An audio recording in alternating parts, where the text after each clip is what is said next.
I learned something when I was in my third year in the university. Bishop Oyedepo said, "You don't fail because you don't know at all. You fail because you don't know enough."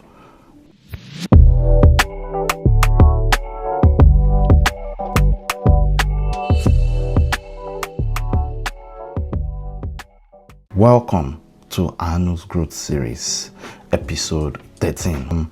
I learned this when I was in my third year in the university. A little bit of the story, background story. I was in my third year in the university. When I got into the university, I told you guys I studied electrical and electronics engineering. I was doing well. The first year, I smashed it. First semester, smashed. Second semester, smashed. And then the second year, I started coming down, and I'll come back to that later. Then as of the third year, I had already gotten to the level of he that is down need fear no fall. And then I was looking for a way out, and then I went to church, and then I heard Bishop Oyedepo, even through a jingle, say, "You don't fail because you don't know at all. You fail because you don't know enough." And my brain woke up. Today's episode is titled Failure as Feedback. So, what is failure? I'm talking to my Gen Zs. I think people who are in the other class after Gen Zs, I said those are the millennials. I think the people at that stage have already experienced some failures. They've made a character out of it. The ones that would move on have moved on. The ones that have not moved on are still stuck with it. But maybe this would help everyone. Failure is an event where things did not go the way you planned it to be. So there are standards set, right? And then you eventually didn't meet that standard. Maybe you are in school, and for you to pass or for you to not have a fail, you need to score 40 or whatever the score is nowadays. Or you are in a training school, and then for you to graduate, you need to meet a particular threshold. Now, failure is you not meeting the threshold. Now, failure is not you. You are not a failure. Failure is you not meeting the threshold. Let that sink. Let that stick. You are not the failure. Your character should change. Your character is that you have a bright future. However, it eventually is going to come true. You're going to work at it. But there are times when things will not go the way you planned. Back to my 200 level story. Now, this is maybe vulnerable.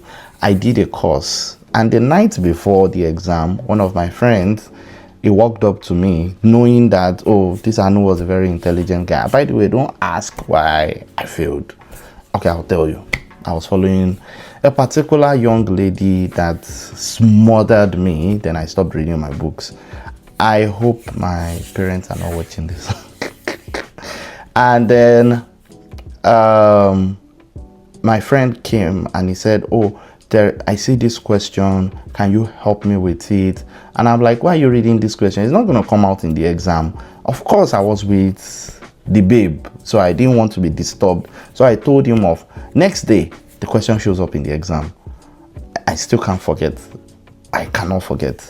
That same question showed up in the exam. And then what happened was that I scored 5 in tests, and in the exam, which is over 70, I scored 5. So in an entire 100 marks, I scored 10 over 100. When I saw that result, I just went to sleep. I couldn't do anything else. But yeah, this is where my brain came alive, and maybe for some of us, we actually need to experience those kind of incidents before our brains will come alive. For someone, maybe you're watching me, you are from a home that is well to do, Your parents have tried as much as possible to hide from you their pain of failures, because failure comes with pain, but that pain of failure is what makes you learn.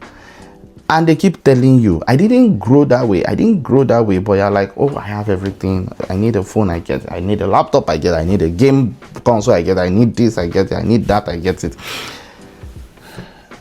You need to wake up quick, because for people in that category where failure hits, it's usually very terrible. It comes with a lot of self-doubt, which I'm going to talk about later. But let me not jump the gun. And failure is not the end. Failure is not you. Failure is an event. And it's an event because someone set the threshold and you didn't meet the threshold. Those that go on a 100-meter race in Olympics, only the top 3 gets awarded.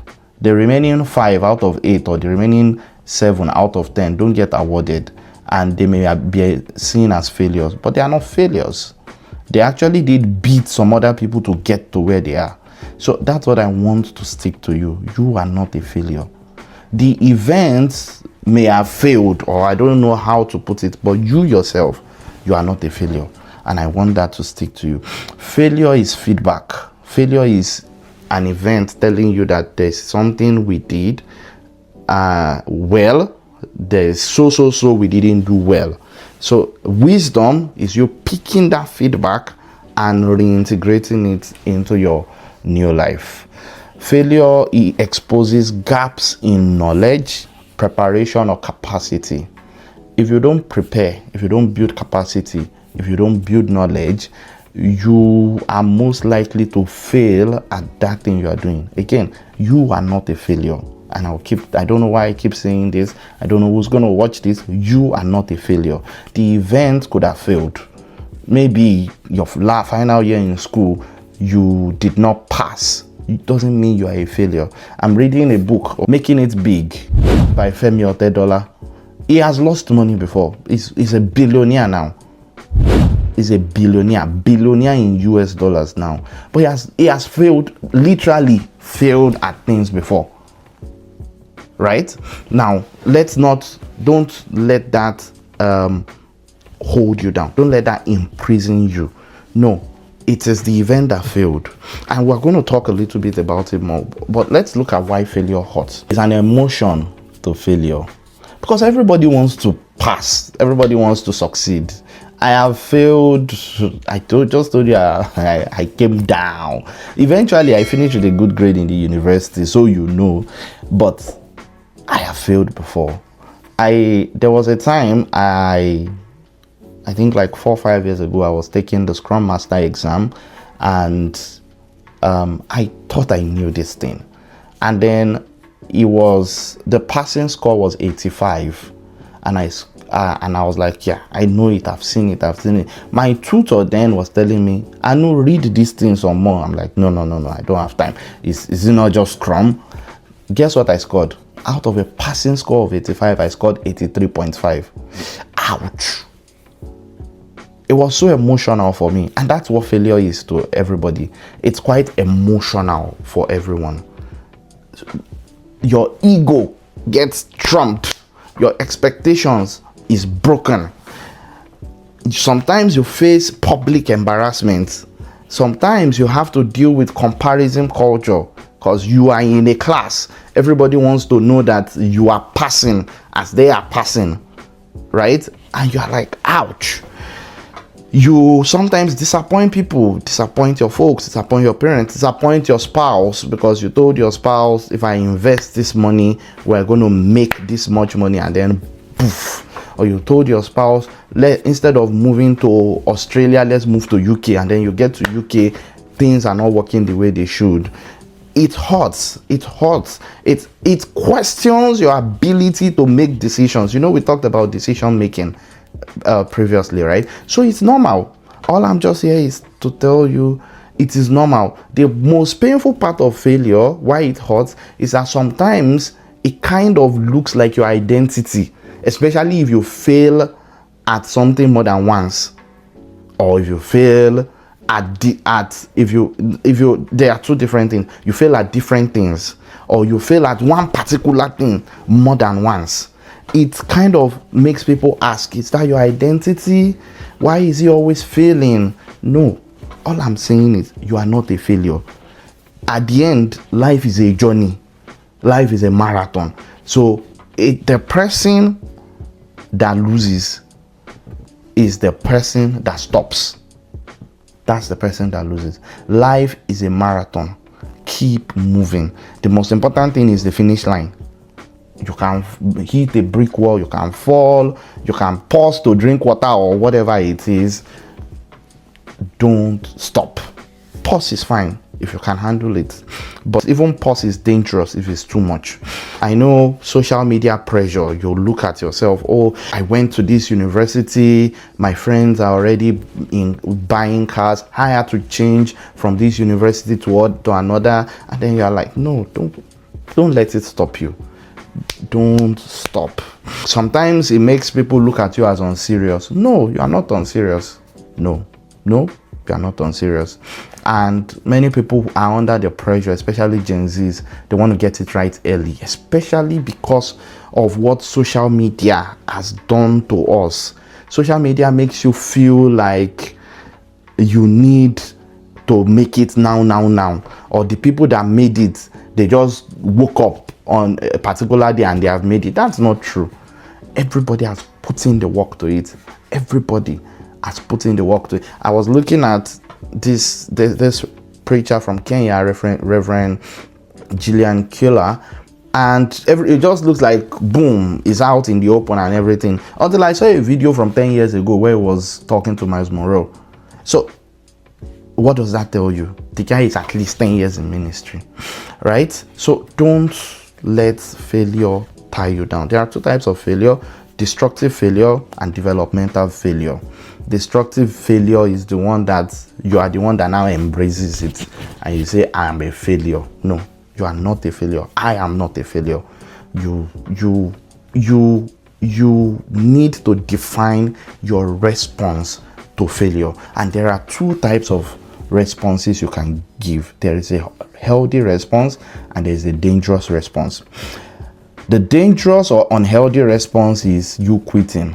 Just like, some people will even use scripture to back it up. Maybe God does not want me to do this. You go into a business, you lose money, or you relocate somewhere and then it just doesn't look good.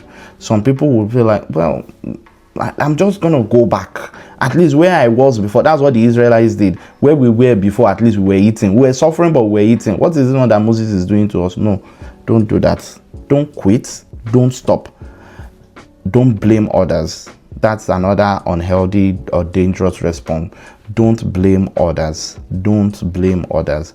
Look at it from a holistic point of view. Failure, of course, it's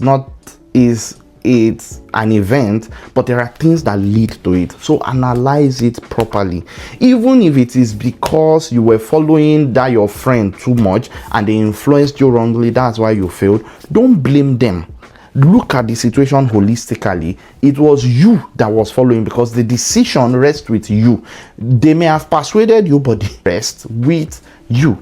So you may have to also decide to unfollow, but don't blame anybody. Also, don't live in self-pity. It's even one of the worst things you should think about. You are a star. Don't live in self-pity, and don't spiritualize irresponsibility and say, if I didn't make it, that's because God doesn't want me to make it. That is you being irresponsible. Bishop Oyedepo says any faith that makes God absolutely responsible is an irresponsible faith. Don't be irresponsible. Pick up and move on. Pick up and move on. If you read the story of Isaac in the Bible, a dog, a well, they covered it. A dog, another one, they covered it. That means they are telling him you are not welcome in this land. But this is the land that he has decided to be. So he continues digging. At the end of the day, the Bible says Isaac sowed in that land and he reaped, and they envied him, and they came to sign a pact, a treaty with him, that in case you get bigger than us, don't wipe us out. That's what happens if you don't give up. Let's look at healthy responses. Reflection. I think I've talked more about it. Ask yourself, what don't you know enough about? What do I need to learn more? How do I need to prepare more? Correction. Sometimes you need to tell yourself the hard truths. You want to invest in a business and you didn't do enough research, and then the business goes south. Don't beat yourself up. Instead, correct yourself. Tell yourself, oh, where did I overdo? Okay, I was too hasty. All right, we need to look into it. Not that you stop investing in business. Correct yourself. Correction is you taking a short turn and then still going forward, but don't go back.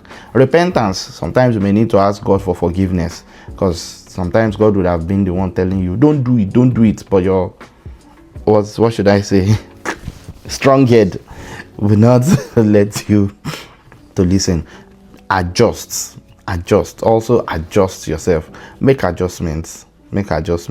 Then upgrade in skill and wisdom. Now, don't let that experience of failure go to waste. Put it always in your lens and say, I did this the last time and I failed. I need to do better if I don't want to fail. Don't beat yourself up on, don't wallow all in self-pity. Look at it as a lens and say, okay, for example, I invested in a business last year. I was quite hasty about it, truth be told. I didn't hear everybody advising me. I'm sure my wonderful auntie would just be laughing that finally he acknowledges that he didn't listen, and we lost money.